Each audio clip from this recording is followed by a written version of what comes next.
Good evening, ladies and gentlemen. Welcome to the Grand Torino. Delighted to have everybody on board here today. Just trying to go through a few visuals, make sure everybody's on board and connected. We'll do a quick live check. I can see the stream starting to pick up on the far side. Live chat is going bananas, as you could expect. I don't see any lag there. Looks live. We should be broadcasting somewhere.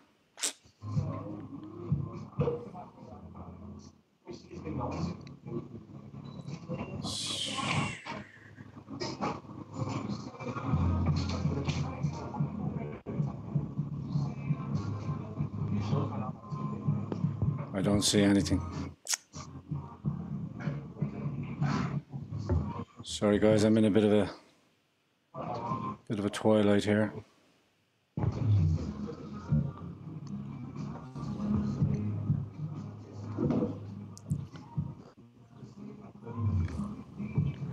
Just bear with me, Dr. Corsi. I don't see anything happening here in live chat. Coffee and freedom. Damn it.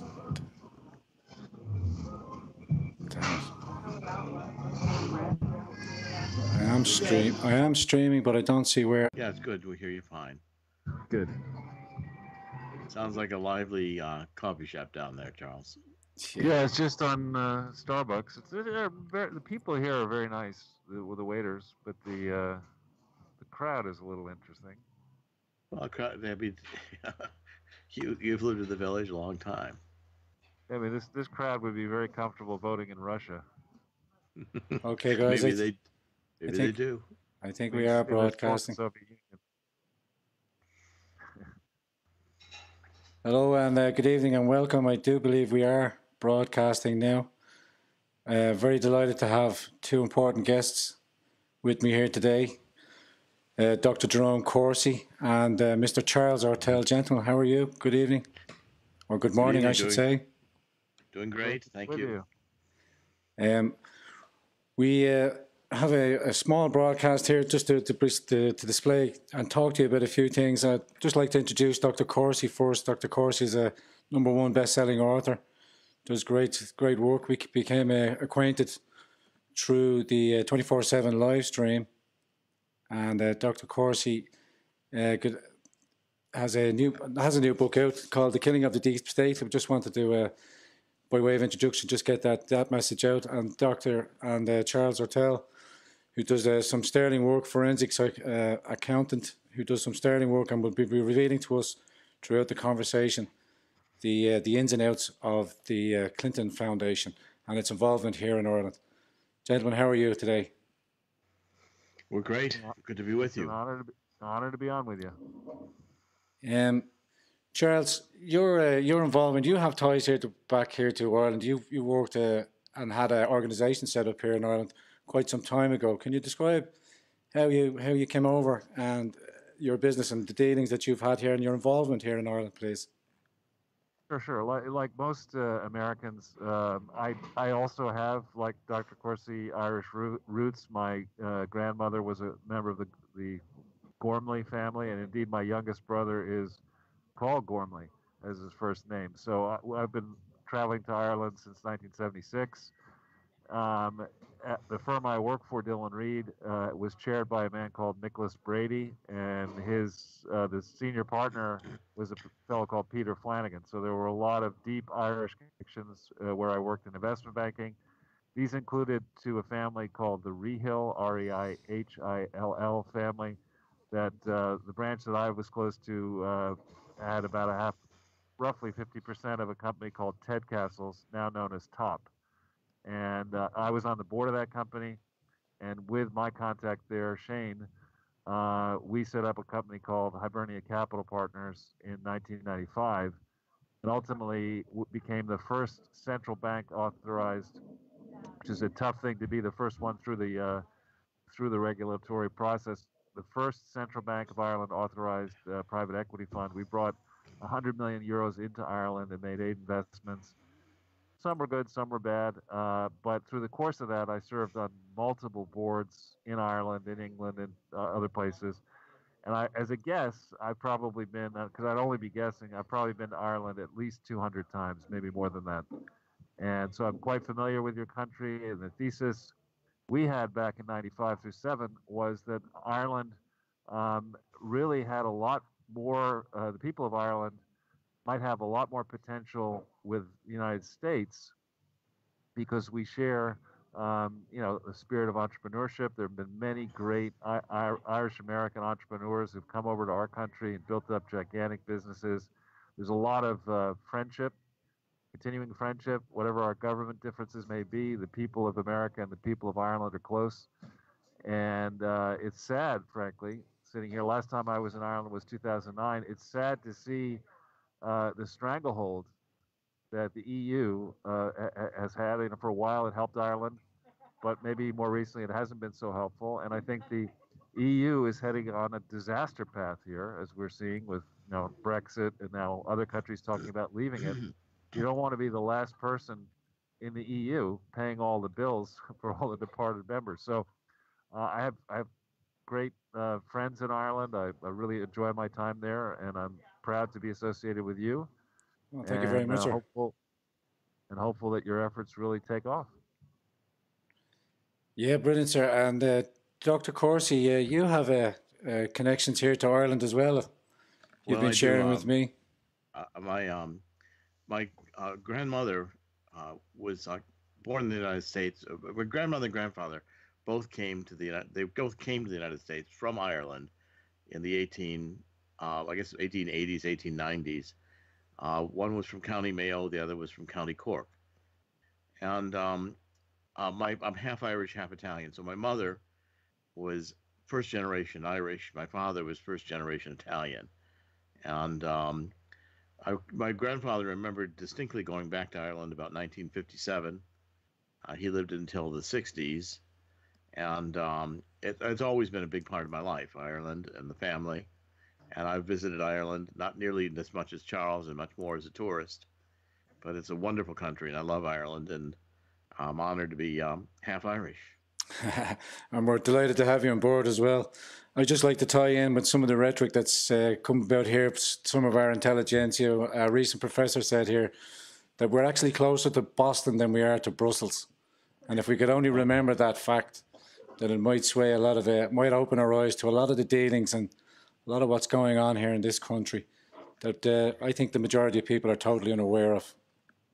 And let me give a little bit of background too, in terms of I've known Charles for a long time in New York. Charles is one of the I'd say top financial analysts and well regarded on Wall Street. He was one of the first to expose the financial weaknesses of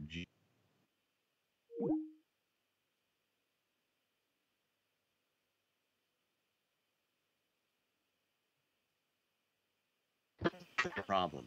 So Charles and I started working, I guess, in 2015. Charles mentioned to me, we were having a lunch, and he was saying, basically, and I looked at the Clinton Foundation financials, and I had not. And Charles at that point said that they were a complete scam. They were a criminal enterprise, and Charles had dug in deeply to them.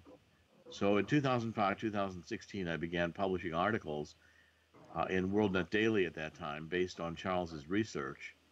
And it led to me writing a book in 2016 called Partners in Crime, which was about the Clintons monetizing the White House for personal gain and profit. And a large part of my research came out of Charles's research. And I discussed Charles in the book extensively, so his research is presented. Charles's great strength is his ability to read financial statements and published government filings, and from that to derive an analysis of whether the company is legitimate or not legitimate. And the Clinton Foundation, Charles has maintained from the beginning, as a massive criminal fraud. And what we're going to discuss today, and I want Charles, I'm going to do this introduction so Charles has the floor for most of the discussion, and that is to present his research largely on O'Brien and the involvement of Ireland in the Clinton Foundation scam. And It's quite a story. It's shocking actually. And Gran Torino, I think we're all indebted to you to get the opportunity to get this information into Ireland in a way that people need to understand. Literally, the hundreds of millions of dollars that have been stolen by the Clinton Foundation for uh, uh, by the for the Irish people by the Clinton Foundation.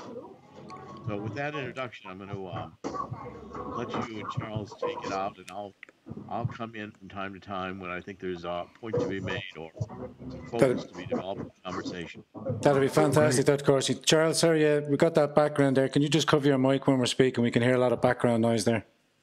Yeah, unfortunately, I've got it covered. We got a cup of cocoa. But so I'll try to go through this. Go ahead, sir. Take it away. All right. So in the United States, the charity sector is actually quite large.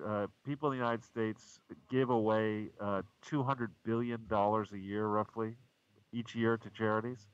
And all told, recent statistics suggest that there's about $5.2 trillion in our charity sector.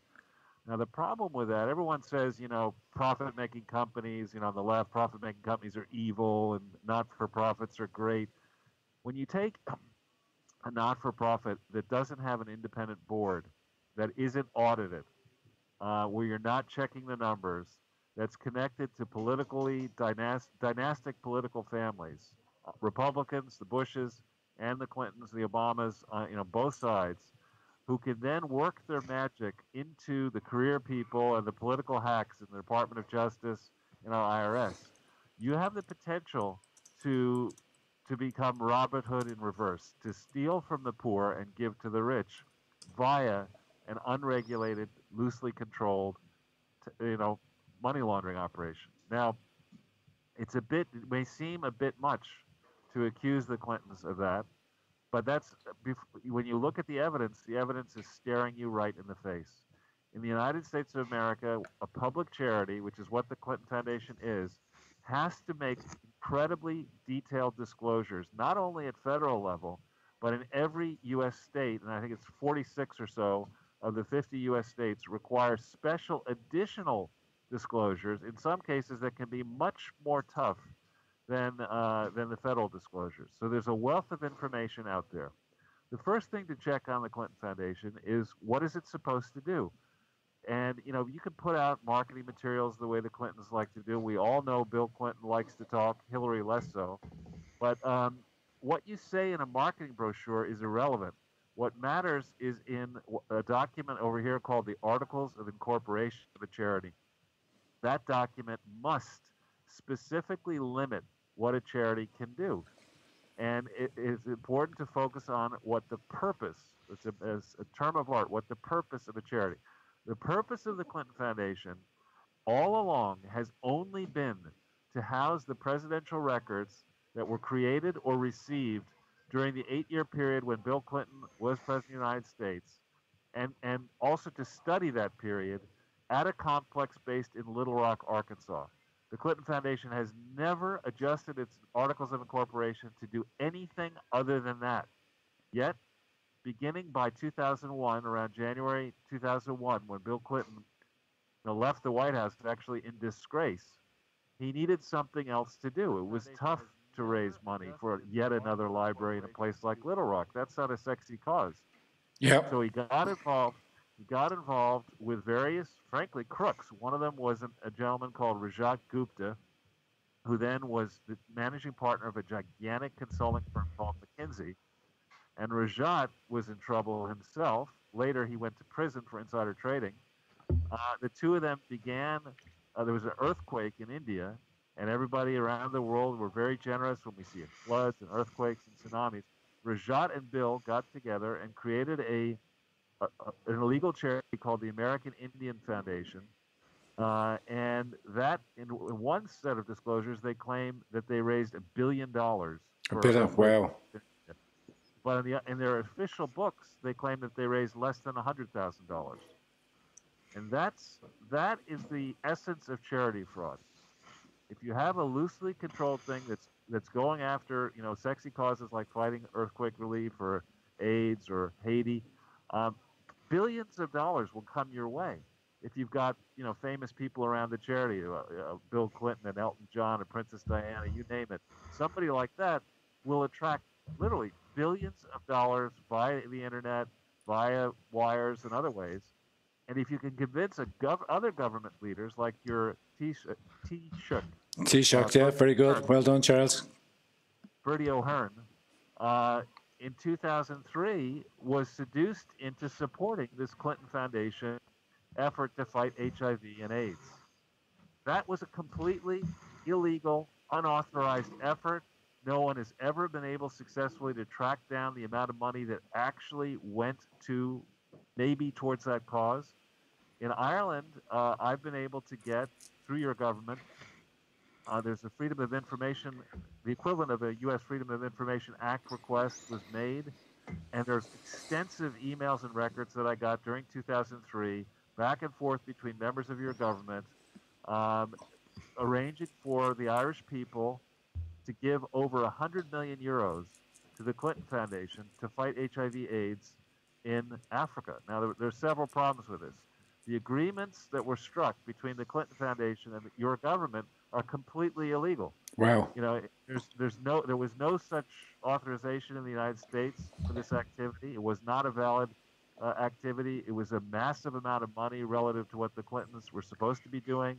It was therefore, on the face of it, illegal under U.S. law. If it's illegal under U.S. law, I doubt it's legal under Irish law.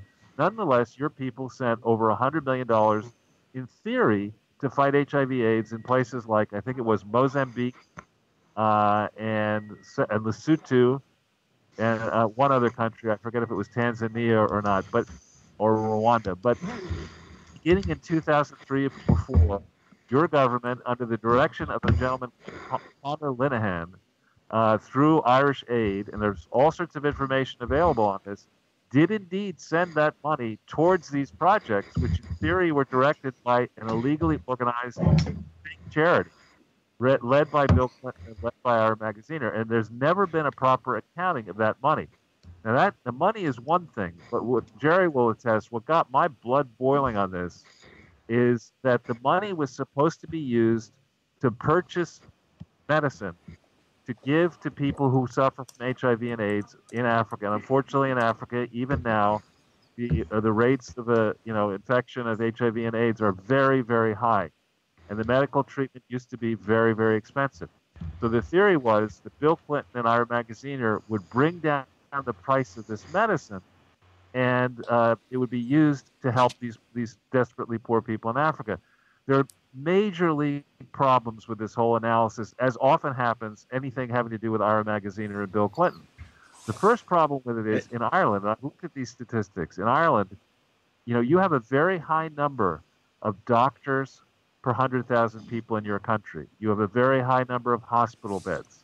You've got your country is basically fully electrified.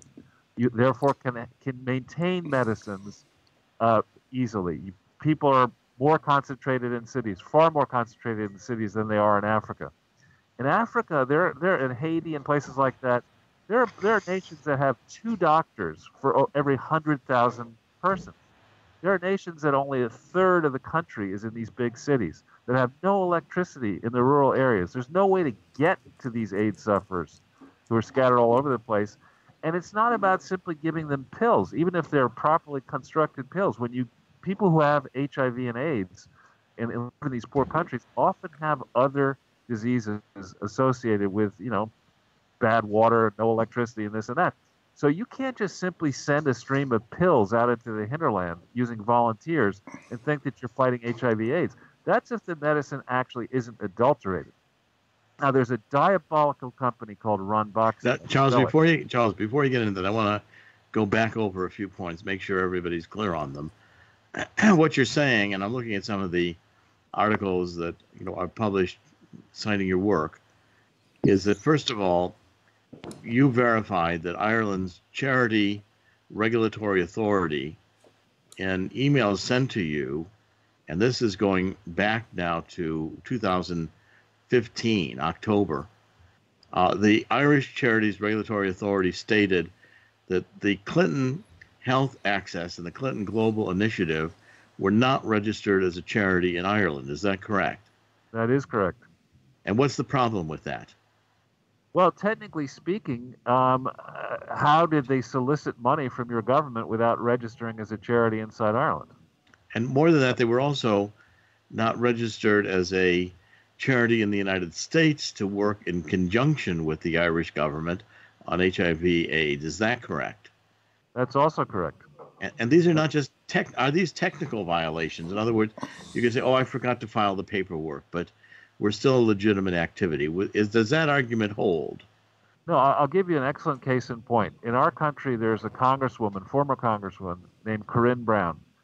5 days after James Comey let Hillary Clinton off the hook in 2016, in July, 5 days after that, our Department of Justice indicted, through the book, Corinne Brown. Wow. She faced over 350 years in federal prison for operating a slush fund of only $800,000.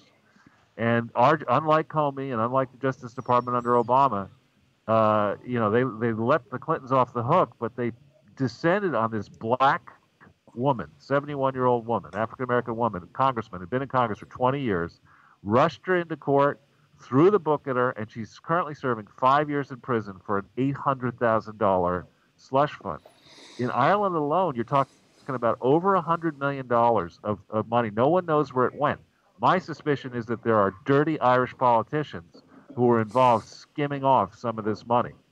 And, it could well be that the people who operate investigative services in Ireland don't want to investigate themselves. But, over $100 million just from the Irish people through their government went towards these illegal charities. And the Clintons had to know the charities were illegal, because what happened is, I have the correspondence in 2003 between the government and the Clinton Foundation that culminated in your government sending the Clintons €1 million at the end of 2003, when in no way, shape, or form did the Clinton Foundation have any authority to do any international work of any kind. Okay, now, Charles, go ahead. I didn't mean to interrupt. I want to document this more thoroughly in more detail, but finish, please, your point. Sure. So the Irish government, somebody persuaded the Clinton Foundation that they needed to set up a separate subsidiary to engage in this work. And that subsidiary was created on March 24th, 2004 in Arkansas, called the Clinton Foundation HIV/AIDS Initiative, Inc. And in April, it filed an application, which we've never seen, to get federal tax exemption. There is no record available. We requested it. We've been denied it by the IRS and other ways. We'll probably get it now that there is an FBI investigation open into it. But there is no record that Clinton Foundation HIV/AIDS Initiative ever received the required authority at federal level to operate a charity. And that's just the first step in the United States. You also have to get authority in Arkansas and every state where you solicit. There's no record that they ever got authorized validly for that. But there are records in the Irish government files that you can find, and I've given them to Jerry, of reviews of the long history and relationship of your government starting in 2004, sending hard-earned taxpayer money to a fraud. Okay, now, Charles, I want to detail some of these now. So Sure. The Development Corporation of Ireland, which is part of the Irish government's Department of Foreign Affairs and Trade, it's known as Irish Aid, said in its 2004 annual report, 2004, that Ireland has prioritized HIV/AIDS in its overseas development program. In 2003, the government of Ireland entered into a partnership with the Clinton Foundation HIV/AIDS Initiative. This partnership forms a key component of our overall response, of Ireland's overall response to HIV/AIDS, which is embedded in advocating for a sustained and resourced response to HIV/AIDS, and that this should result in improving the coordination of resources and planning across government departments. Now, that led, and here the documentation you've given me here, and I'm looking at it right now, on July 9th, 2003, the government of Ireland announced that it signed an agreement with Clinton, Bill Clinton, former President Bill Clinton, to donate $158.3 million to the W.J. Clinton Presidential Foundation for the purpose of purchasing HIV/AIDS drugs in Mozambique. Okay, the foundation at the time, however, had received an IRS favor determination letter only to build the Clinton Library in Little Rock, not to fight HIV/AIDS internationally, and was not registered as a charity in Ireland. Is that all correct? That is all correct. And for the benefit of any American listeners to this, when I set up that fund to invest in Ireland and we produced an offering document, I learned the strict rules on disclosure in Ireland. Every sentence in an offering document, the strict Irish offering document, has to be backed up by evidence. And the problems in what you just described include the following. The charity was not registered in Ireland. The charity was not authorized for this purpose in the United States or in any U.S. state or any foreign location lawfully. Bill Clinton was not an officer, director, trustee of the Clinton Foundation, had no right to sign that document on behalf of the Clinton Foundation. He held no, official link to the Clinton Foundation until December of 2009. So that piece of paper is a worthless piece of paper as far as American law is concerned. And I know plenty of Irish-based lawyers. They're very smart. Obviously, somebody was told not to do due diligence, because if you spent half an hour figuring this out back in 2003, you could have seen that this was a fraud. And evidently, Ahern and his people decided, we're going to get behind this. This is helpful to our raising Ireland's profile internationally for doing good works. I mean, that was a very big commitment, I think, for Ireland to a foreign aid effort. And they just must have decided that they weren't going to do the work that you're supposed to do to check anything, because it's such an obvious fraud. No due diligence whatsoever. And Ahern, A-H-E-R-N, Ahern. Bertie Ahern is, I'll just say that he's a somewhat controversial gentleman who became Taoiseach, which is, I suppose, the equivalent of being prime minister. Exactly. And I think he resign in 2008? He had a little bit of controversy following him around over his financial details and stuff like that, but I think he decided to step down. Yeah, right about that time. Under this agreement that we're talking about, the agreement that was signed in 2003, Ahern committed Ireland to provide $71.9 million over 5 years, with the possibility of an additional allocation of $86.3 million to enable Mozambique to provide HIV/AIDS treatment to up to half a million people. Wow. Now, according to the Examiner, the agreement provided for a collaborative agreement between the Clinton Foundation and the Ireland government's Development Corporation Ireland, that made Ireland the first nation to publicly declare its support for increasing access to HIV/AIDS. Now, on September 26, 2006, Ahern signed a new agreement under a renewed partnership with the Clinton Foundation that would focus on addressing HIV/AIDS in two of the worst affected countries in the world, Mozambique and Lesotho. And the new agreement was to provide 60 million euro to Mozambique and 10 million euro to Lesotho over 5 years, making Ireland the largest donor to the Clinton Foundation HIV/AIDS initiative in the world. Now, is that correct, Charles? Well, it's correct that those agreements were signed, but it's not correct, or we don't really know where the Irish money actually landed. Because if you look in the Clinton Foundation disclosures and also of its spinoff, Clinton Health Access Initiative, they disclose cumulative donations by various entities. And Ireland doesn't show up as much, and Development Corporation of Ireland doesn't, I don't even think, appear. So I think what happened in those memorandums of understanding is they were announced with great fanfare, and then other routes were taken of sending the Irish money that I guess was procured from your treasury. It was probably sent directly to these governments. Now, to talk about the government of Mozambique and the government of Lesotho, I mean, you are talking about two of the most corrupt places on earth. And there's multiple news stories out there of different charities that had trouble, especially in Mozambique, but also in Lesotho, where governments would, announce these memoranda of understanding, send money down to the country, thinking it's better to send it to the country itself. And you'd have, the leader of the country or the finance minister or the head of the central bank in various African countries and other countries just arrange to steal the money. And, it's a very dangerous thing to these medicines. Just as I was talking a little bit about these medicines, these HIV/AIDS medicines are very dangerous medicines. If you give HIV/AIDS medicine to somebody who does not have HIV, you're killing them.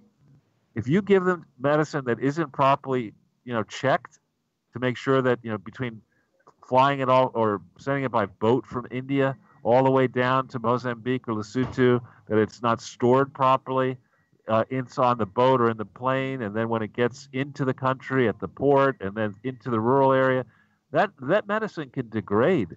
And you give that medicine, the kind of medicine that the Clintons claim they were using for kids with AIDS or for people who can't, it's called second-line medicine, that it's where the first-line medicines don't work. You give that stuff and it's not right, if something's off with the medicine, you are actually killing people. I mean, and the deaths that people suffer from this are not, their skin falls off their body. It's horrifying ways to die.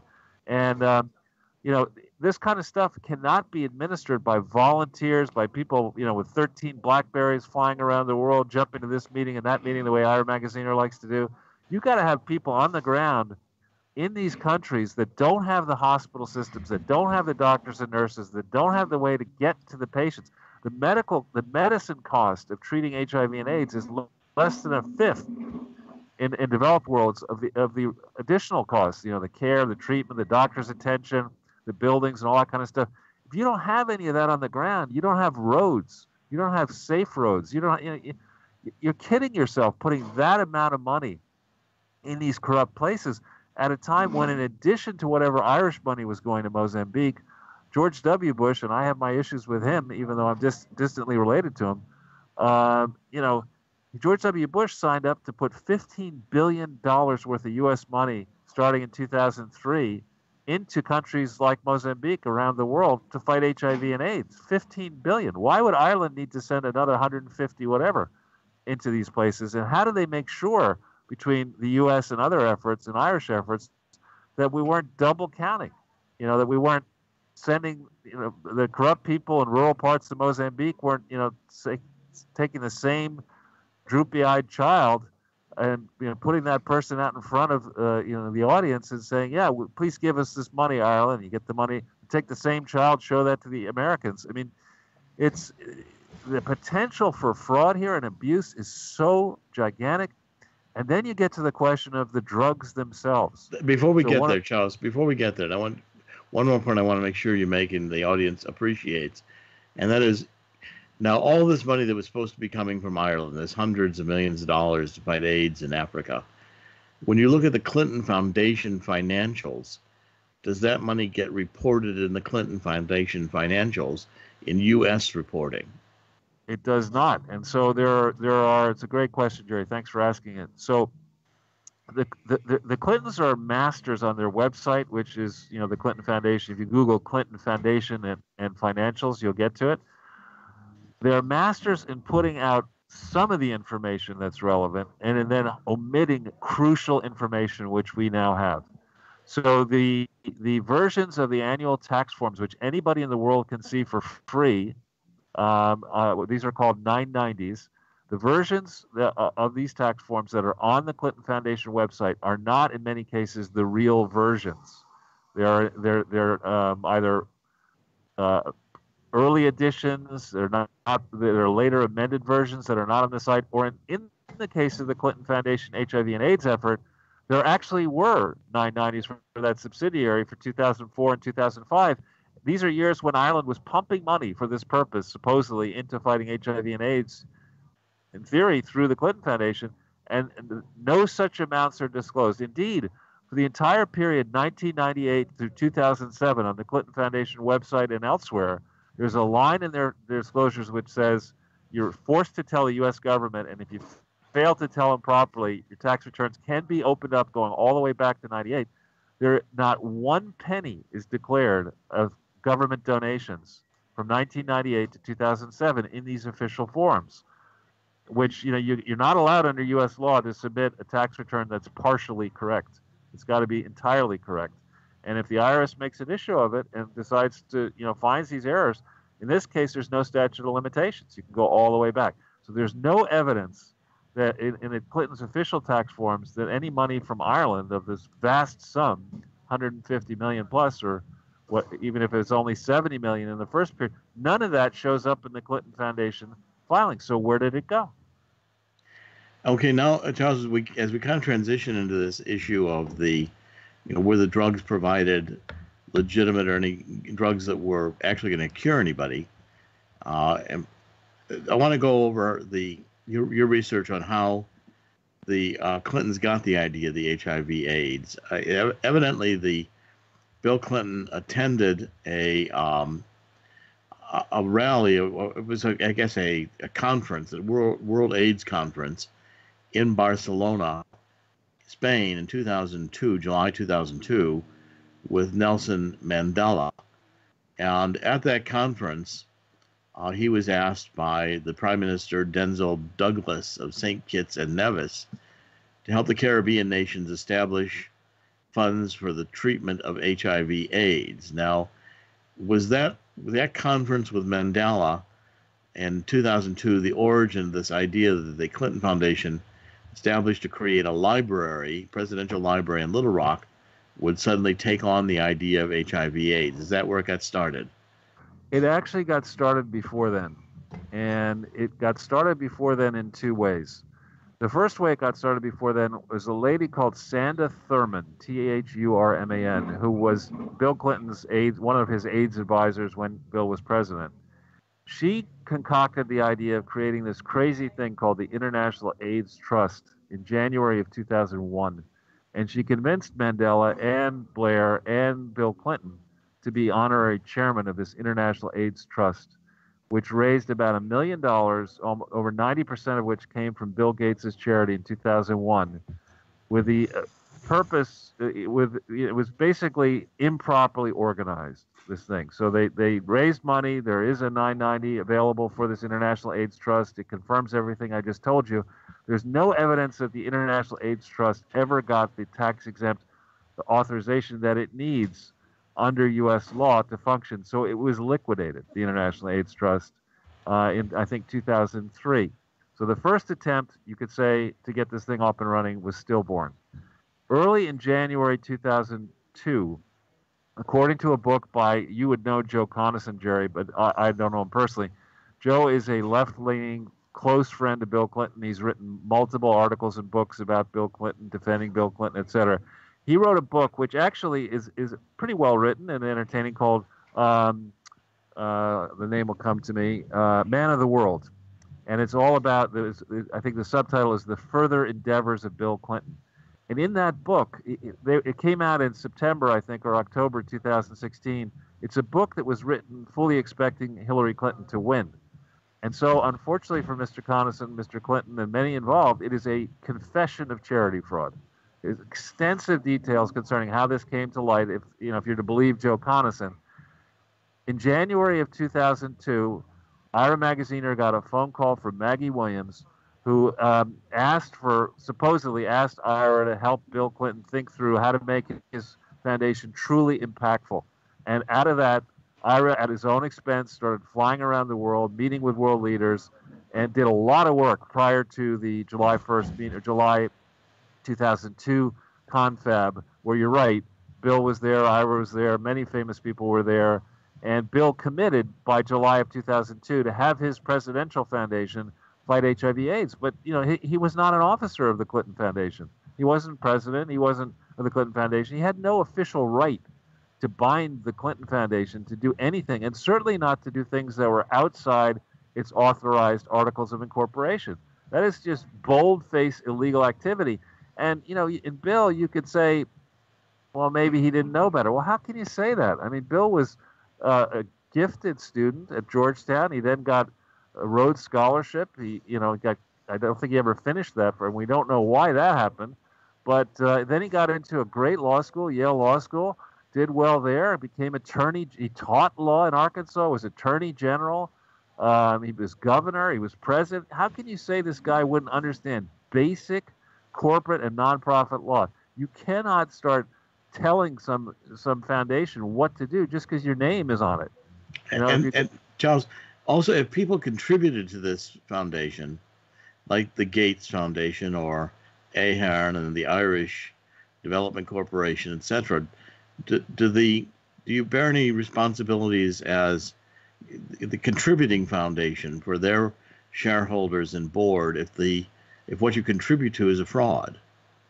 Right. Those are so two separate questions. I think let's take the private foundations. That would be the Gates foundations. You know, these famous foundations you hear about in America. And I believe Dennis O'Brien has a foundation. I think it's called the Digicel Foundation. But the famous ones, the Gates Foundation is the largest private foundation in the world. Under U.S. law, in 1969 or thereabouts, Congress became concerned that these private foundations would be used as slush funds. So there's so many of them, the IRS can't check every one of them. So they changed the law to give place the onus on the directors or trustees of a private foundation to do due diligence on the entities they want to give money to. And there are very strict laws in the U.S. that if a private foundation gives money to a fraud, it has an absolute duty to attempt to get that money back in the year in which the donation is made. And if it fails repeatedly to do, you know, if it gives repeatedly monies to frauds and fails to get the money back, the IRS has the recourse to retroactively determine that an entity like the Gates Foundation, in fact, was a for-profit corporation and should never have gotten the tax benefits that it did get. And the penalties are gigantic. I mean, right now, I would argue that the Trump administration holds Bill Gates' future and Warren Buffett, who's a big donor, in the square of their palms. They can direct the IRS to study the entire realm, and they should do this, of private foundations to see who has been sloppy in due diligence, who has been routing money to this fraud, and then go against these private foundations that have, as I said, 5.2 trillion all told. Many of them are completely legitimate, but even if, let's say, half a trillion in assets are illegitimate, the United States taxpayer can get a bunch of money back, and probably they would go first. But in addition, the people of Ireland would have potentially recourse, I don't know Irish law, but would certainly have the ability to question the Gates Foundation and say, you know, we put money inside this fraud thinking that you had done due diligence, and you want to you keep all this Microsoft money here in Ireland tax-free. You know, maybe we want to revisit that, whether there shouldn't be special rules here about your mischievous behavior and your illegal behavior here. And so, yeah, Jerry, there's a tremendous exposure for the private foundations. Now, for the governments, I think what you're talking about, the recourse here is at the ballot box. I mean, how in this country, you know, when I went after GE, that was actually, if you think about it, it's more a left-leaning thing to do than a right-leaning thing to do. But I'm just against fraud. When I went after the Clinton Foundation, I found myself spending a lot more time on progressive radio with this great lady, Utrice Lead, and even on WBAI, which I would guess, Jerry, you've not been on WBAI. No, I have not. No, I don't think so. But one of the things that is really true, if you take a little kid and you explain to a little kid what damage can happen, that people can pretend that charity is actually doing good when instead it's distributing medicine that's killing little children in Africa. You know, a 6-year-old kid will say, you know, that's wrong. We should punish these people. And so one of the things that is unifying, I think, this fight against the corrupt cronyism and establishment in both parties is the notion that charities must be operated lawfully. And it doesn't matter whether you're a Republican or a Democrat. You know, you cannot serve inside a charity and fail to discharge your primary duties of loyalty, care, and obedience to the law to this charity to make sure that it only does what it's supposed to do, and that is operate a research center and a presidential archive in Little Rock. That's all it was supposed to do. It wasn't supposed to have offices anywhere other than Little Rock, Arkansas. And yet No, this thing just went crazy all over the world, including Ireland. especially including Ireland. Now, as we get into the defective drugs that were produced out of India, this company Ranbaxy, why don't you explain who Ira Magaziner is and what kind of a role he played on the Clinton Health AIDS Initiative? All right, so Ira Magaziner is a fellow who met Bill Clinton. He was a year behind him when Ira was a Rhodes Scholar, who also strangely did not fill out his 2-year term as a Rhodes Scholar in Oxford. But the two of them met there. They stayed friendly. Ira became a strategic consultant. Ira, did very well for himself. He's quite very proficient with technology. And Ira was among the people who takes credit for crafting Ireland's forward-looking game plan of attracting the pharmaceutical industry, attracting knowledge-based industries into Ireland, which is a campaign that began, I think, in the 70s and 80s and really took off in the 90s and the early 2000s.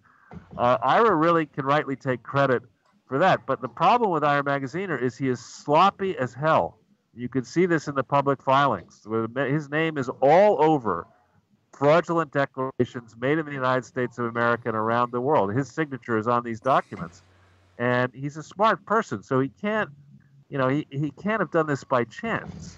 He has knowingly been engaged in perpetrating one of the largest frauds ever attempted in history, operating this Clinton Foundation for purposes it's not authorized for, sucking up hundreds of millions and billions of dollars from governments around the world to go into the slush fund that was never the one that the Jerry's talking about now was operated out of Boston, actually. First Quincy, Massachusetts, but then Boston. He has never done any of this paperwork properly. And how do you explain that? How do you say, here's a Rhodes Scholar, one of the smartest people in America, goes off, has this distinguished career, earns tens of millions of dollars advising on complex assignments around the world, and he can't see that it's incredibly dangerous to, procure drugs from sketchy places, sketchy companies, and then fly this stuff around the world. But there's no evidence that the Clinton Foundation ever spent anywhere near the amount of money that is claimed that Ireland sent them for drugs themselves. No evidence of that. And they got involved with this company in India called Ranbaxy, Ranbaxy, Ranbaxy. What was that company all about? All right, so that's an interesting thing. So in the United States, our drug prices are very high. So there has been a business developed, and I think it operates around the world, selling what are called generic medicines, generic knockoff copies of branded drugs. That's in essence what this Ranbaxy was. And by the time they met the Clintons in 2002, Ranbaxy was being advised by Rajat Gupta, that former, he's a felon now, but then he was the chairman of this famous accounting consulting firm called McKinsey. Rajat had the assignment, his firm had the assignment for building Ranbaxy up. Rajat connected Bill Clinton to Ranbaxy. Rajat also hired Bill Clinton's daughter, Chelsea, to work for McKinsey and on these health-related topics. And there's a great work done by Marsha Blackburn's staff. She's a congressperson in Tennessee, now running for Senate.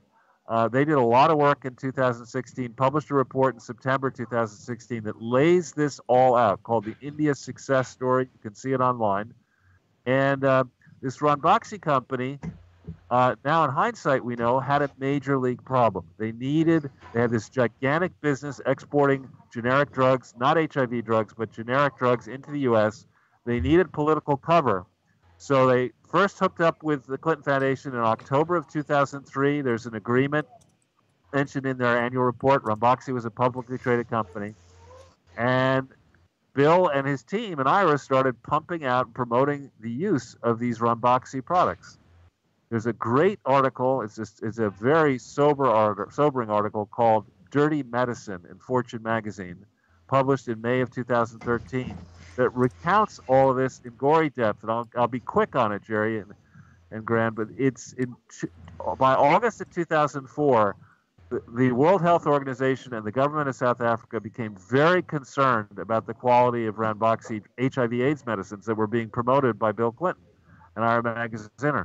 So an investigation ensued, and it turned out it took a long time, and the prosecution of Ranbaxy in this country was in part led by Rod Rosenstein. By May of 2013, Ranbaxy paid a $500 million fine for distributing adulterated HIV/AIDS and other medicines around the world, in part through the Clinton Foundation. And I would argue that that fine is not enough. The promoters of Ranbaxy played it smart. They, the second these investigations started, they sold their stakes for many billions of dollars. Those promoters are currently being sued by the company that they sold Ranbaxy to in the middle of this investigation, and who knows what will happen to them in the end. When this Fortune magazine is really chilling, and if there are children in the room, they should maybe leave. I'll that language, but this is the tough story I'm going to tell. Yeah, go ahead, Charles. You're okay. Should be good. I have that article up in front here for the people to see. Good. So what happened is when this whistleblower determined to go public, to push the company to do the right thing in 2004 and 2005, originally the top brass at Ranbaxy said, all right, we want to make this right, and they take it up to the CEO. Thinking they're going to get a green light to fix everything and do the right thing and do right by the people who are using these drugs. And the CEO, an Indian gentleman, looks at the group supposedly and says, what are you guys making a big fuss about this for? All we're doing is killing black people in Africa. Wow. Who cares? Wow. Unbelievable. That's the article. It's in that article. This, of course, also then involves the money that came from Ireland, because the money that was pumped into this, Ireland and France were two countries that were pumping a lot of the money into this, and the World Health Organization in Geneva was also involved in this scam. And Ranbaxy, what it fundamentally came to it, as you're pointing out, didn't care that the drugs were defective, because they're saying it's only blacks in Africa dying. Is that all correct, Charles? It is. And when you think through, in my younger days as a student, I actually traveled extensively and wrote a lengthy paper about the country of Kenya. But I traveled all over Africa. And, when you do that, when you spend time in Africa and you take off your politically correct glasses if you're still wearing them, you come to understand that in Africa, it's not a case of racism. There still is, profound ethnic rivalry. Black on black ethnic rivalry. There's no such thing as, black solidarity in many places in Africa. And imagine this, you're sitting there, you're a corrupt leader of, let's just pick a country like Rwanda, where we know there were trouble, and we know there's deep ethnic rivalry there. And you hear that some amiable dunce, George W. Bush, is going to send around $15 billion to different countries to say they have an HIV/AIDS problem. You're going to put your hand up and say, yeah, I got an HIV/AIDS problem. I need some of that money. And then if you're really diabolical and you want to kill off members of an ethnic group that, has been opposed to you historically, you have no problem distributing adulterated drugs to that group because it kills your enemy. So it's a perfect thing. You get a lot of money coming into your country. You can divert that money personally. You can pretend you're doing good work fighting HIV/AIDS, you get international credit for that. And meanwhile, behind the scenes, you're killing off your rivals. I mean, that's the kind of stuff that I suspect did happen and is happening in Africa and around the world, because this Clinton charity is not properly, it's never been meant to do this, it's never had the required control. All right, well, Charles, let's shift grounds and talk about Haiti, because I think Haiti is another major part of the Irish scam. And absolutely, Dr. Corsi. What happened in Haiti, Charles, that precipitated the Clintons and the Clinton Foundation involvement? Sorry about that. I got a call and it just overrides Skype. Sorry about that. No, Charles, we're saying we're shifting now to Haiti. Okay. And what happened in Haiti? Talk about the earthquake and how it got the Clinton Foundation and Secretary of State Hillary Clinton involved, because we're going to lead now to the major role played in the Haiti saga by Dennis O'Brien.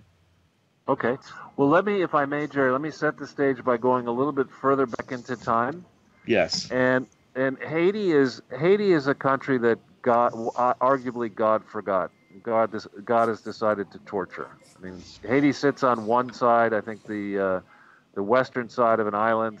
Dominican Republic is on the eastern side. Dominican Republic has managed to make a go of it, and Haiti has just never had a chance, it would seem.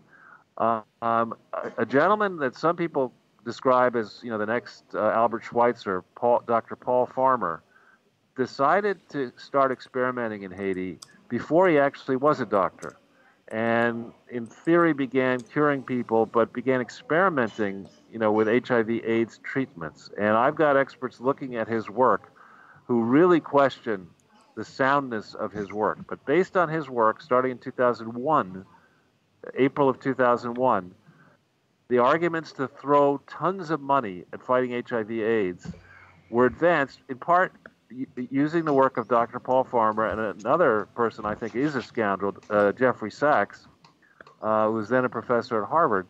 They mounted this argument that the world needed to come up with tens of billions of dollars to help fight HIV/AIDS using these drugs. And they then began with the Clinton Foundation experimenting on the people of Haiti starting in around 2004. So there's a long track record, I think, of abuse, and the likelihood is that these Ranbaxy drugs went into Haiti starting around 2004 or thereabouts. By 2010, in January, actually, I need to go back a step. In April of 2009, Bill somehow was convinced to be a special UN envoy to Haiti, which gave him superpowers, above the law, basically, in Haiti, to start trying to help. And then after that happened, in January of 2010, I think January 12th or thereabouts, an earthquake hit, and it just devastated the country. Devastated it. It hit right in the capital city there, and you see pictures now. It's no better. It's worse off now than it was then. It's just a complete mess. And there's a country where, again, you have the problem of you don't have doctors, you don't have nurses, you don't have hospital beds, you don't have electricity where you need it. You don't have basic infrastructure that would allow the fight against HIV/AIDS and other issues to happen for you. You just don't have any of that. So there are various estimates of how much money was raised. People's, it was really poor people would give on their cell phone, maybe using Dennis O'Brien's technology, the Digicel technology, would send, in little bits and bobs, €5 here, €10 there, and then big governments. I don't know how much Irish government gave, but the U.S. government, the UK government, many governments gave. All told, some estimate as much as $13 billion may have been sent towards Haiti. Now, to put that amount of money in perspective, the entire population of Haiti in a recent year that I checked only consumes $10 billion in total, the whole country. So if you send $13 billion towards a country where each year all the population spends $10 billion, you ought to get more than a T-shirt for that. I mean, you should be able to put, hospitals up and redo roads and maybe, electrical systems and this and that.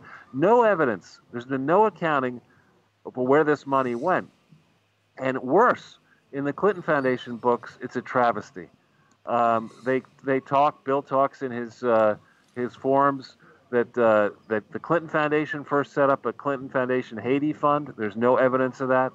Then with the Bushes, they created the Clinton-Bush Haiti Fund, and they claim in a filing for 2010 that they routed $37.2 million, which is a gigantic amount of money in the Clinton Foundation books, down to Haiti. But they say they sent it to a post office box address in Baltimore, Maryland, where there is no such Clinton-Bush Haiti Fund. It's never registered in Maryland.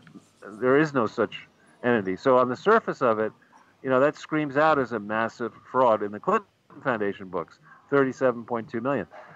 Bill and the former leader of Haiti were then appointed co-chairman of something called the Interim Haiti Relief Commission that was supposed to administer the $13 billion or whatever the money was, and they refused to account for that money. And they're able to get away with it because the UN is a sieve of corruption, in my view. I mean, that is just a travesty that the people of Haiti, these downtrodden people of Haiti, may have had as much as $13 billion sent towards it, and then thieves have basically stolen money that was intended to help these poor people. And still those poor people are there without electricity, without food, without medicine, without education, without infrastructure. And this is after we, in theory, have sent them $13 billion. That's disgusting. Now, Absolutely. And Digicel now, O'Brien, Irish billionaire Dennis O'Brien, owns Digicel, and it's incorporated in Bermuda. And it provided the phone service, mobile phone service in Haiti. Now, O'Brien claims he opened all these schools in Haiti, which would sound like he was doing some very good, philanthropic work. But what, in fact, did Digicel? What was the operation of Digicel in Haiti, and how did it work in conjunction with the Clinton Foundation? All right, so in theory, and there's no proof of this because none of the Clinton Foundation books have ever been actually audited by using the strict rules that apply. So we don't really know the truth yet, but Dennis O'Brien is listed and Digicel Foundation are listed as major contributors over time to the Clinton Foundation. So as yet, we don't have any proof of whether that money actually went there. I don't know where the Digicel Foundation is organized, but as a guess, its books are probably not checkable either. What is checkable is that Digicel actually filed a public offering to try to go public a while ago. I don't think they were successful. And the last time I checked that offering, which is a matter of public record, anybody can get it. If you just punch in Digicel, the name, into Google, an offering, you'll see a copy of it. That document describes a company that appears to me to be nearing bankruptcy. It has massive debts. Its financial statements are horrific. And it's difficult to understand why it's in poor shape, because another source is on the U.S. records. You can get records of how much money the International Finance Corporation or something like it has advanced to Digicel to build out its networks. Typically, they operate in these very poor countries like Haiti, the Caribbean, the South Pacific, countries, Papua New Guinea, I think, might be another one, but countries where they're far-flung countries that don't have the infrastructure, and where instead of building out a wired network, you build a wireless network. And why would you pick a place like Haiti for that? Because you can use these Digicel phones to wire money and send money over your phone, and you can collect fees for doing all that. So, this, to me, the whole Digicel financial statements, the relationships with the Clinton Foundation, let's assume for a second that Digicel is entirely legitimate and the Digicel Foundation is entirely legitimate. Well, both of those entities have problems if they were indeed routing money to any Clinton Foundation entity, because not a single Clinton Foundation entity is a legitimate charity. And if you're the Digicel Foundation claiming you gave to the Clinton Foundation, but it's a fraud, you got a problem at the Digicel Foundation. In Bermuda, I don't know how the tax laws work and the regulation would work of an entity engaged in fraudulent activity around the world. But, I would guess there could be issues in Bermuda. Well, Charles, here's some of the background here is that Digicel won the what they call the Toko Toko mobile system, which means pocket money in Creole.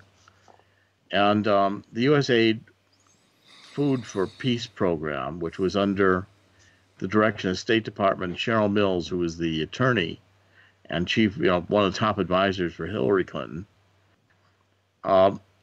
chose the Toko Toko system to make money transfers from this USAID Food for Peace program. When Haitians used the system, they paid O'Brien's company millions in fees. They also became users of O'Brien's Toko Toko system. So by 2012, Digicel had 77% of the Haitian mobile phone market, a rise fueled in part by the fact that it was a digital bank supplier. From April 2011 to March 2012, and this Peter Schweitzer's research documented as well, Digicel's revenues increased by 14% and its subscriber base by 27%. By September 2012, Haiti overtook Jamaica as Digicel's most profitable market, and O'Brien granted himself a $300 million dividend from the company. So it sounds like that was a very profitable relationship with USAID, worked out through Cheryl Mills and Secretary of State Hillary Clinton, with Bill Clinton in the background, serving on this Haitian committee, deciding how all international money coming to Haiti, including U.S. aid money, would be spent. Well, what you described there is massive fraud. It's called the technical crime is inurement and corruption. I mean, this is, we have it in the U.S. currently. I don't know how much your visitors, your listeners are aware of this. We have criminal cases going on against Paul Manafort, who was briefly the campaign manager for Donald Trump, in which Manafort is accused of maybe collecting, say, $20 million. Under U.S. charity law, you are not, if you're a significant donor, you cannot, which the Digicel people were, you must disclose any what is called private gain. And private gain is not simply financial gain. It's any edge or advantage, competitive break that you get by associating yourself with a charity. All of that has to be disclosed. And if the cumulative private gains are more than $1,000 for the charity over its life, normally the IRS will look at this and say, that wasn't a charity, it was a business development exercise. You said you were doing good stuff in Haiti to get your $300 million dividend and to increase your position inside Haiti and other countries. This charity has been operated as a business development arm of Digicel. We're going to tax the charity. We're going to disallow the donations. We're going to demand the tax benefits back with penalties and interest. And, you got to refile all your paperwork. But absolutely not. If it is the case, as Schweitzer alleges, and Peter is a very smart man with a great team behind him, if it is true that by associating himself with Haiti, that Dennis O'Brien managed to build the franchise value of his Digicel operation so dramatically as to give himself several years after $300 million. And not only does he have a problem, and not only does the Clinton Foundation have a problem, but Hillary Clinton and Cheryl Mills and anybody associated with that decision have massive problems, because that is egregious corruption. And Charles, the story Peter Schweitzer tells goes on because in USAID in June 2010 announced that this is again 6 months after the earthquake, decided it was going to jumpstart the delivery of financial services by mobile phone in Haiti with a $10 million grant aimed at the creation of the Haiti Mobile Money Initiative. Only 10% of the people in Haiti have bank accounts. This is the problem. The idea was that this Haiti Money Initiative was funded, it was formed as a partnership between the Bill and Melinda Gates Foundation and the U.S. government through USAID.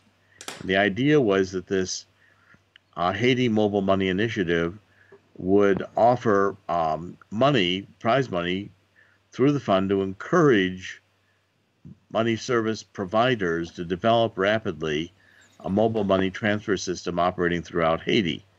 Now, this program was going to be implemented. They had on January 11, 2011, USAID and the Gates Foundation announced a $2.5 million award to O'Brien's Digicel from the Haiti Mobile Money Initiative funded by Bill Gates and the USAID to launch a mobile money service in Haiti, and through this Toko mobile service. Now, when they fully developed this, only 60,000 people in Haiti actually used mobile phone applications to transfer money to friends and relatives internationally or within Hawaii or Haiti, or to pay bills or transact business in a country of 10 million. Yet the cash that went through this was ultimately paid $2.5 million award to Digicel to provide the service.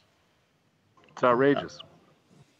How outrageous. so? And because you have to disclose these type of transactions in the tax filings. These are called related party transactions.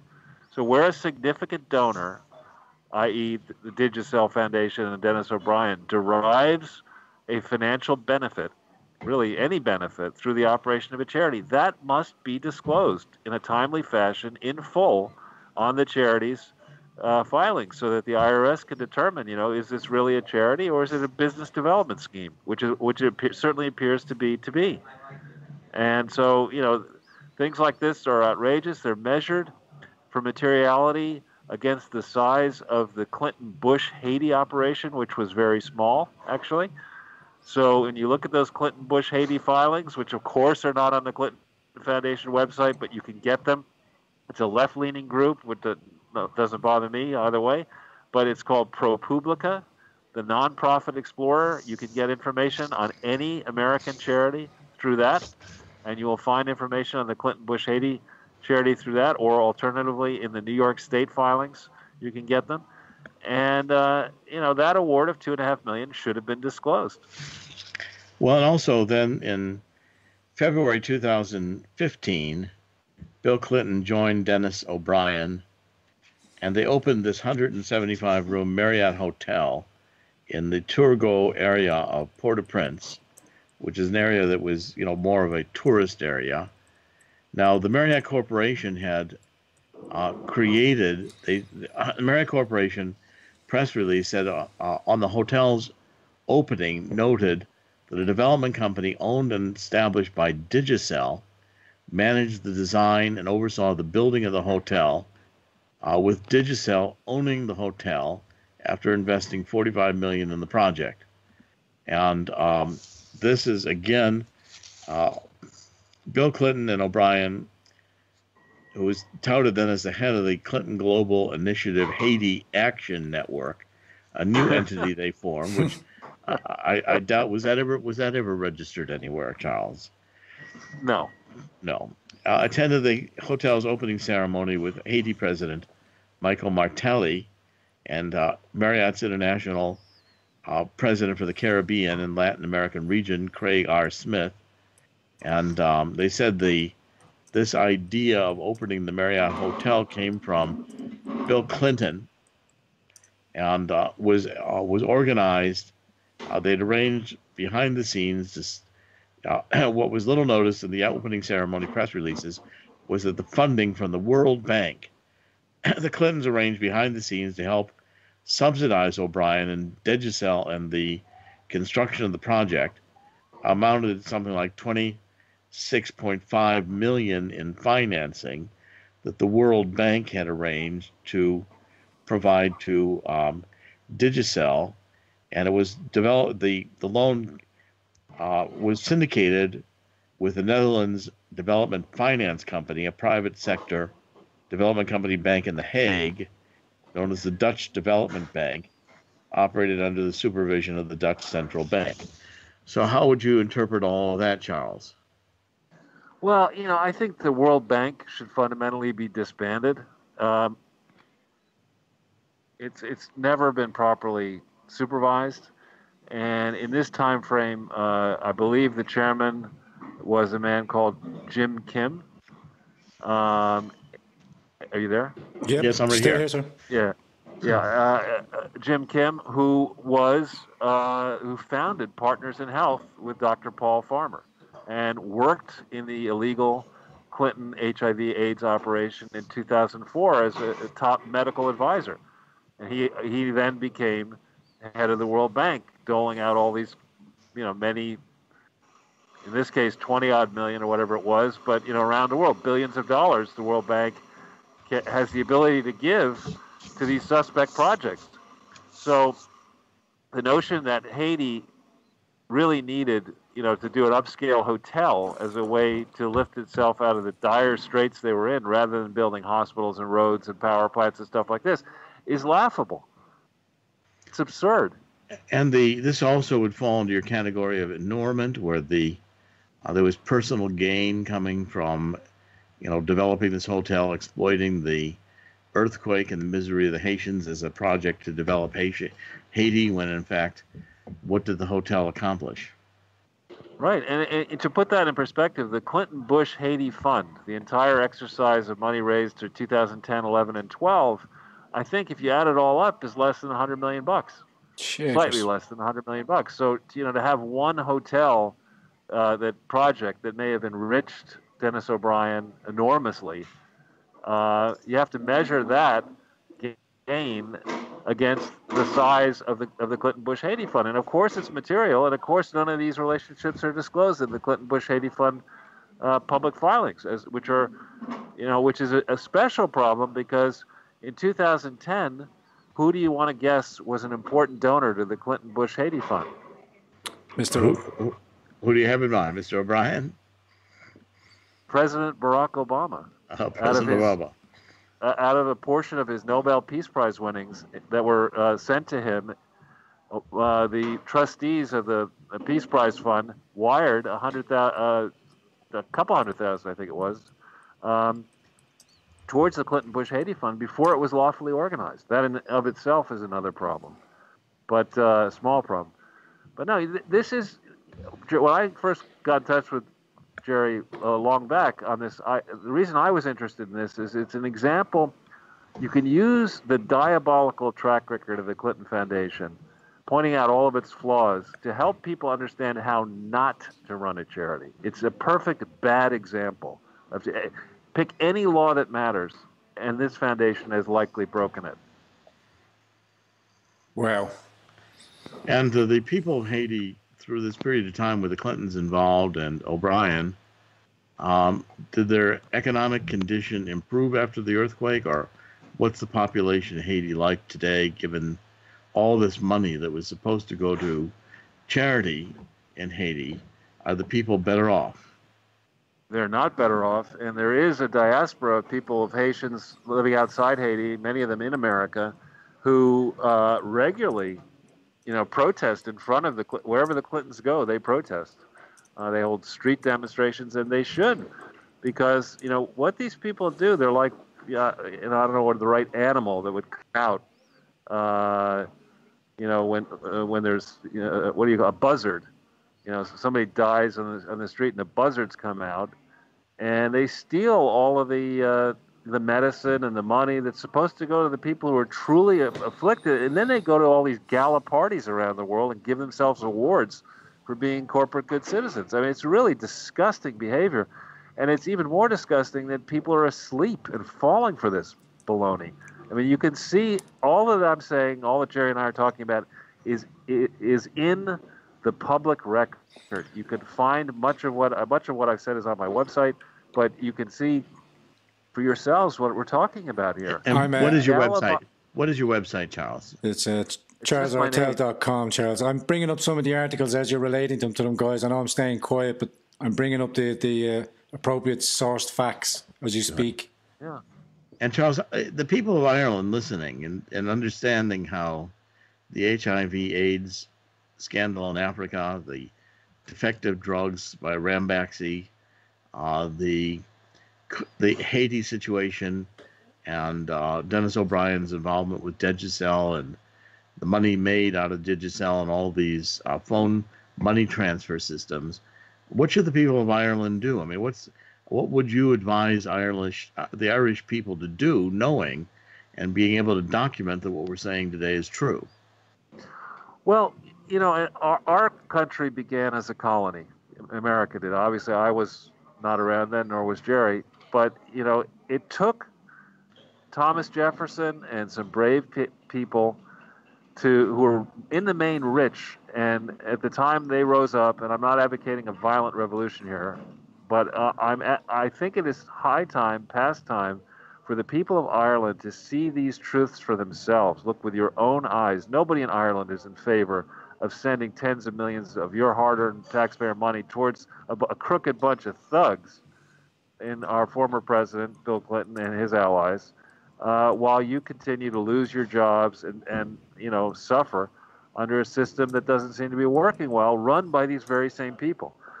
I understand that in Ireland, the voter turnout levels are very, very low. So the status quo, as we found with Donald Trump's election, the status quo can be changed if the silent majority, and I used to be a member of the silent majority. I said nothing publicly about politics until August of 2007, when I began to talk about the problems with General Electric. So for a long period of time, I didn't participate. It's time for the people of Ireland to listen to these experts, to see the rubbish that's coming out of their mouths for what it is, rubbish, stinky rubbish, and get to the bottom of what has been going on here. Get your money back. You have an ability to get this money back from Bill Gates, from other foundations.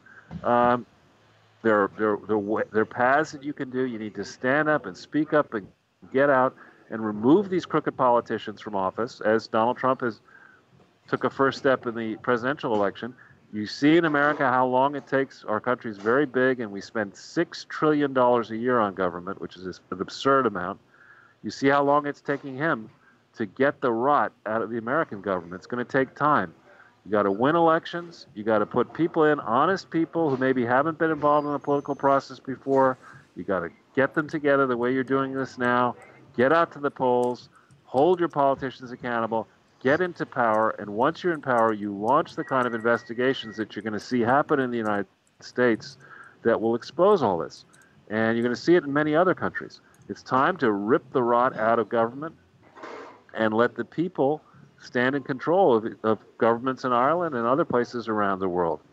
Another thing I would say, I was on Bloomberg Television, I think in 2011, with on an Asian program talking about the mayhem in Europe, and I was, I think, the first person to suggest that Germany should leave the EU, because I think the EU is a failed experiment. I actually think Ireland would be better off outside the EU. And I agree. I totally agree with you. Yeah. Well, Charles, I think that about covers it. I mean, Grand Torino, do you think we've covered the issues pretty thoroughly? Oh, I think you touched on some of the more important ones. Thank you very much for that. I think you did we've done a great job there.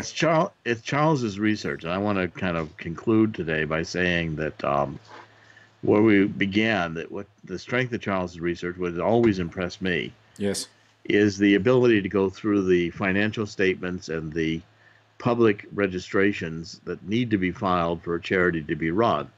Charles is very good on this, either with the corporation and their requirements for reporting and filing audited financials, and equally with the charity. And this, I think, is the largest, most egregious, outrageous charity fraud in history, perpetrated by a former president with countries including Ireland.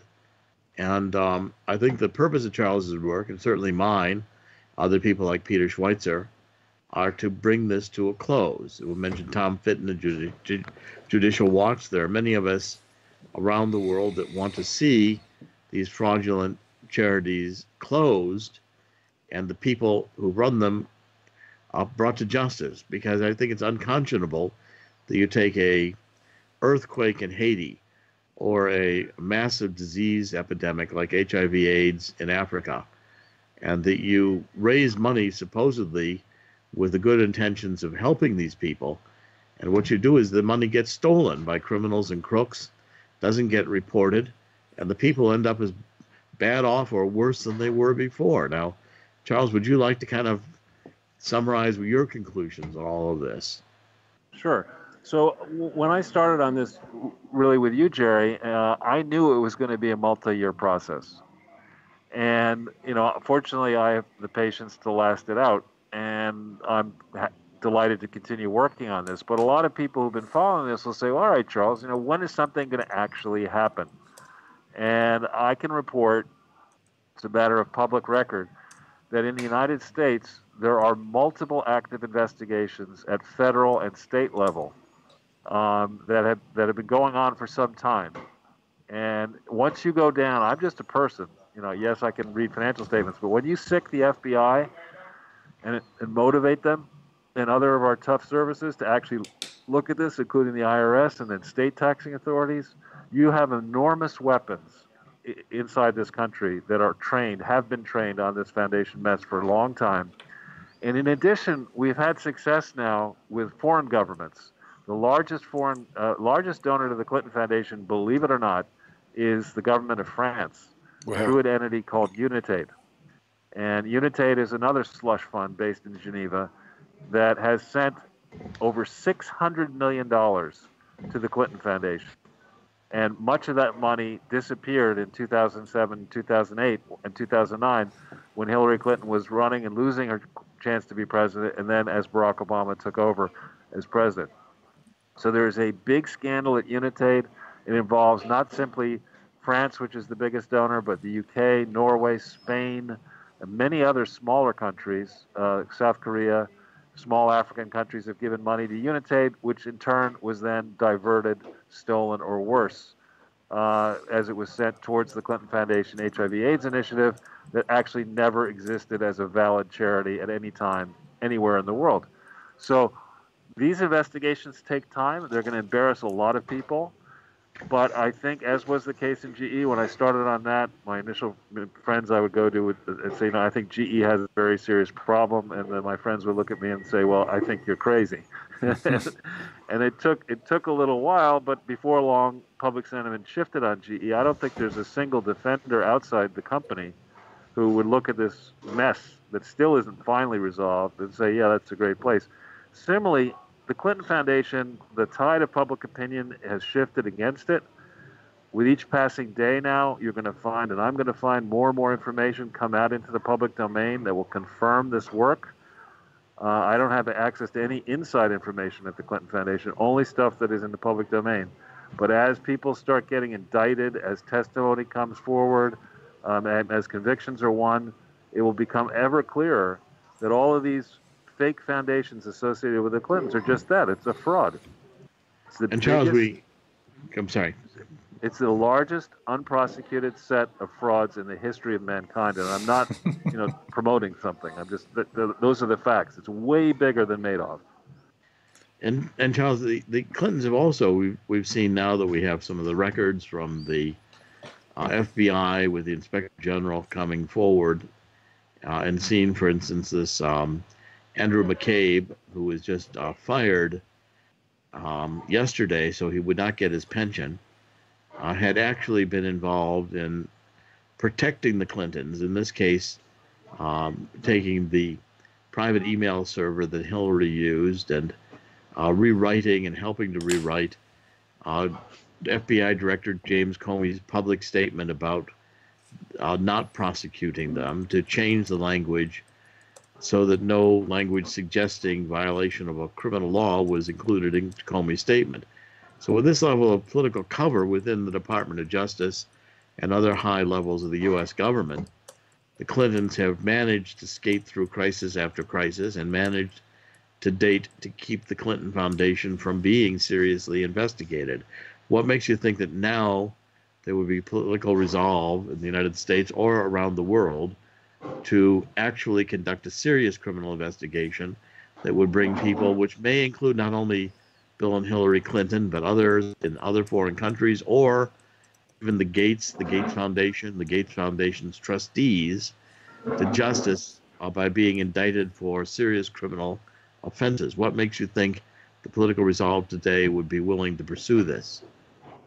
Well, I think the election of 2016 and, the degree to which Donald Trump has rolled up his sleeves and gotten to work many different fronts, winning, putting America back on a path towards robust growth again, getting his people finally confirmed and in office. The fact that we do know, it's been publicly confirmed that the FBI has been investigating this since recently. And in addition, the IRS has confirmed they investigated starting in July of 2016.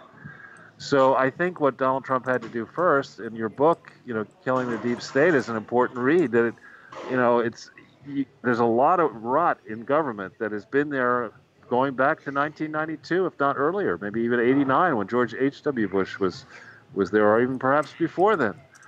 We've set up an apparatus, that's extra constitutional, that's working through the NSA, the CIA, the FBI, and other ways, to above, any kind of oversight. And it's going to take some time to rip that out and hold people accountable. But Donald Trump has begun doing that. The firing of McCabe is very important.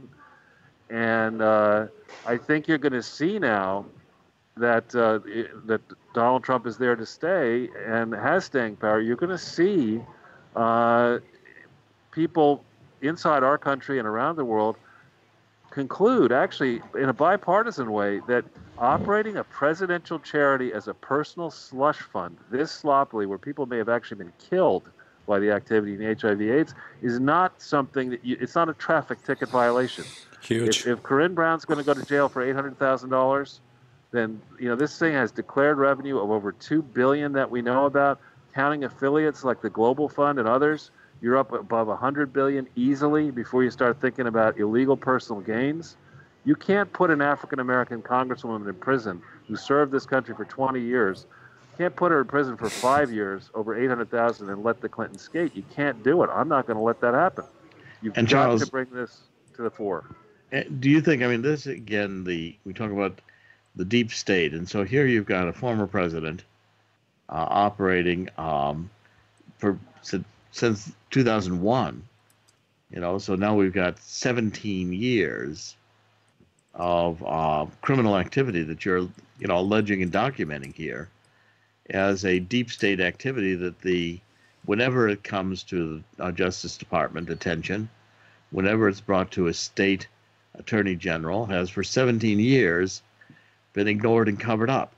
So the Clintons have been able to operate, essentially outside the law, outside the law criminal activity that has been fully known by anyone who dared to take a look, and never brought to justice over it, but setting a model for where now we can have the Obama Foundation, which appears headed down the same track, with a library that's questionable yet as to whether anything is going to be contributed to the library from the presidential records, or what this foundation is going to declare as its next purpose to go off and raise money. And by the way, we didn't get into other Irish connections. We could easily have talked about Bono, we might do and another show, U2. Dr. Corsi. We might squeeze another one or two in. And U2, and how they've gone on the bandwagon and promoted this as if this were this deep state ability to operate outside the laws, to violate the laws with impunity. Wink, wink, wink, everybody knowing it. I mean, how do you assess our ability to attack something this huge, this hidden, and this covered up by the mainstream media? Well, there are some brave people in the FBI, maybe some in the executive branch, but the overwhelming majority of our Federal Bureau of Investigation are honest, hardworking people who really, risk their lives to protect Americans and freedom-loving people around the world. There is something called the FBI Vault, which is a publicly available resource, and on the FBI Vault, they put out the evidence that they want the public to see of investigations that either happened or didn't happen, whatever. So there is, if you punch in to Google William J. Clinton Foundation and FBI Vault, you will get two separate dumps of over 600 pages that show that for 4 years, from 2001 to 2005, when George W. Bush was president, and in theory, had his fingers on the running of the executive branch, the Clinton Foundation was indeed investigated by none other than James Comey, as in the Justice Department, and Robert Mueller in the FBI, and they could not see an obvious, gigantic fraud culminated in 2004 with $64 million being stolen from the Clinton Foundation as they built this fake charity in Little Rock.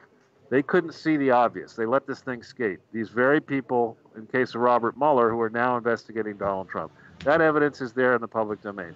If you punch into that same search, Hillary R. Clinton in FBI Vault, you'll get to a 19-part dump that takes you through. It's thousands of pages. I've been through it. I've done shows on it with Crowdsource the Truth and Sunday with Charles, where we point you to all this evidence. But in brief, that FBI official document that by July 10th, 2015, Hillary Clinton was indeed under investigation for mishandling classified information, in an investigation that went nowhere because it frustrated senior State Department officials so much that by January 26th or 27th, that person who had sent incriminating evidence into the FBI was not heard back from James Comey, walks in unannounced and said, listen, what's going on here?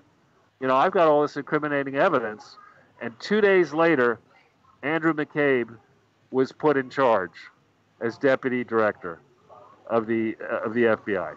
2 days later, so there was a cover-up going on here, and we're beginning to see some of it. This I.G. Horowitz's report, the Inspector General of the Justice Department, will have to wait and see what we learn from that, whether he goes down as far as he needs to go or whether he pulls his punches.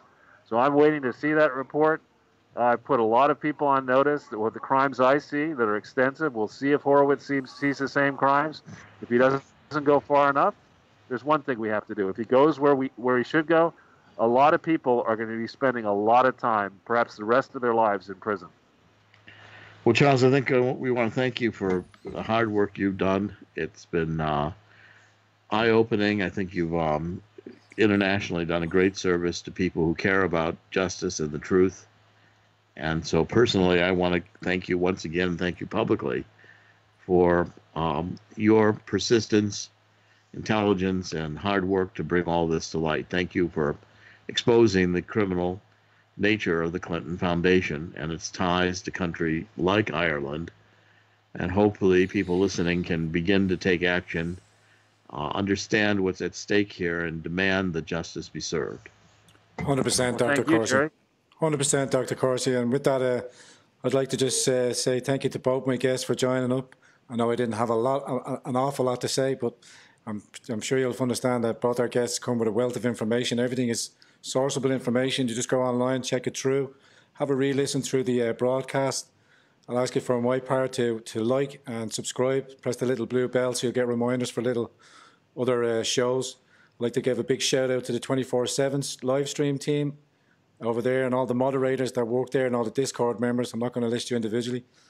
And I'd also like to say to my Irish viewing audience that you can look into these sourceable information. You can check this out for yourself because there's a lot of startling changes about to arrive on our shores that we need to be prepared for and aware of.